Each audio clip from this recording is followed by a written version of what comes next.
What if we could just hit the reset button on politics? I mean, not just change who's in charge, but tear down the whole system and build something new from scratch. Well, today we're diving into a pretty radical blueprint that tries to do exactly that, to build a political system based entirely on performance, not on partisan games. Think about it for a second. The constant fighting, the gridlock, that nagging feeling that politicians are way more loyal to their party than to the people they're supposed to represent. Sound familiar? The whole idea behind this redesign starts with a big, bold yes. Yes, the system is broken, and a few tweaks here and there aren't going to cut it. It needs a complete and total overhaul. And this chart right here really gets to the heart of the problem and the proposed fix. On one side, you have the world we pretty much live in now. Everything is about party loyalty. The goal, winning the next election. The result, well, we see it all the time, gridlock and division. On the other side is the new vision, a system where the only thing that matters is the merit of an idea. The goal shifts from winning power to actually serving the public, and the result is performance and real accountability. It all boils down to this one guiding principle. Policy first, abolish party struggle. It's a simple mantra, but it's incredibly powerful.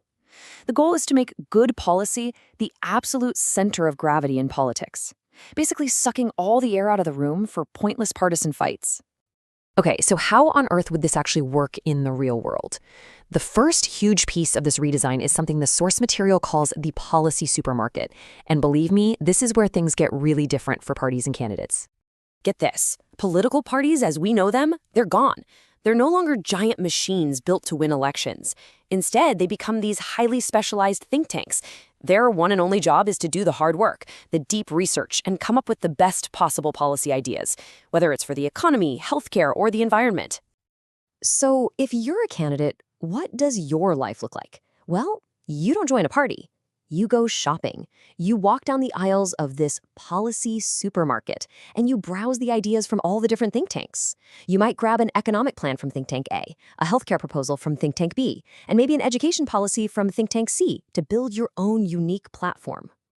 And this is the most important part. Candidates are totally free agents. They are not tied to any party line.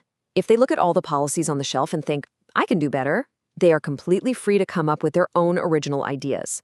Your success is based on how good your platform is, period, not who you know.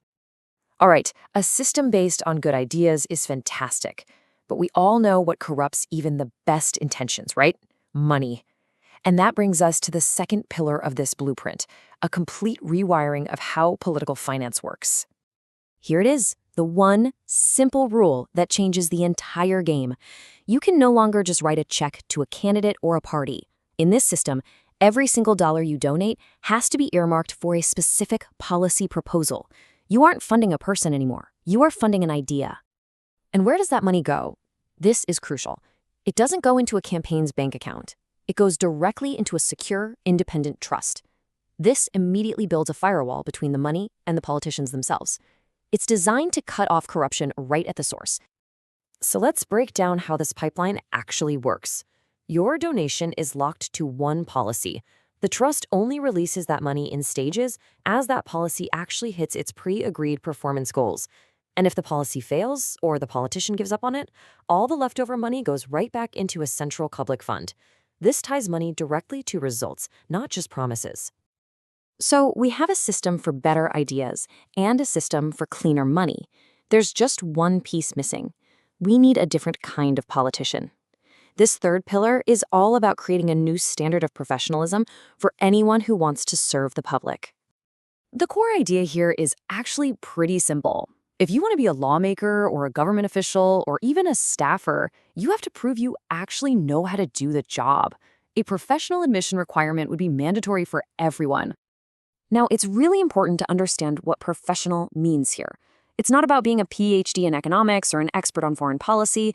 It's about mastering the craft of government. Do you understand how a bill becomes a law?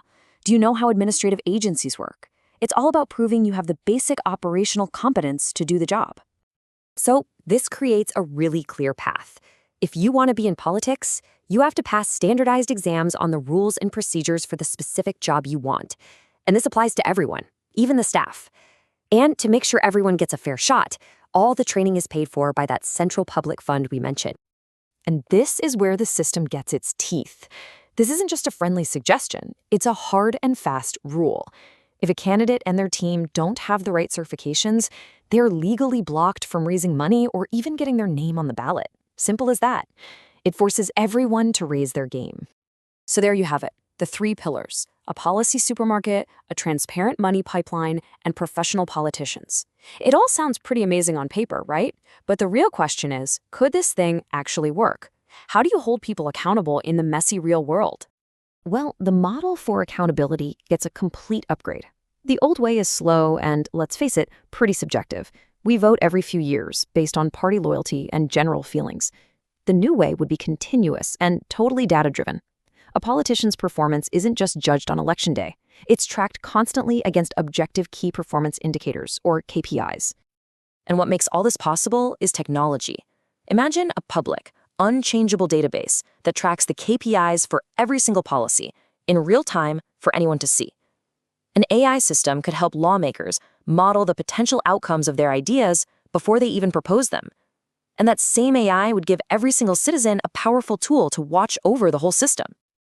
You know, underneath all these rules and all this tech, there's a really ancient philosophical idea at work. This classical quote basically says, the ideal public servant is someone who can work with everyone, but isn't loyal to a specific faction. The ultimate goal is to build a system where doing the right thing for the public is also the smartest thing to do for your own career. But of course, let's be realistic. A blueprint this radical would face some massive hurdles. Human nature is what it is. Couldn't people just form invisible parties around charismatic leaders or shared beliefs? You can bet the current political establishment would fight tooth and nail against a system that makes them obsolete. And some things are just hard to measure. How do you slap a KPI on a 20-year plan to improve public education? These are really tough questions with no easy answers. Which brings us to our final question. Is this a practical roadmap for a better political future? A clever machine designed to make self-interest serve the public good? Or is it a beautiful, utopian dream that would simply fall apart the second it made contact with the messy reality of human nature? That's the thought I want to leave you with.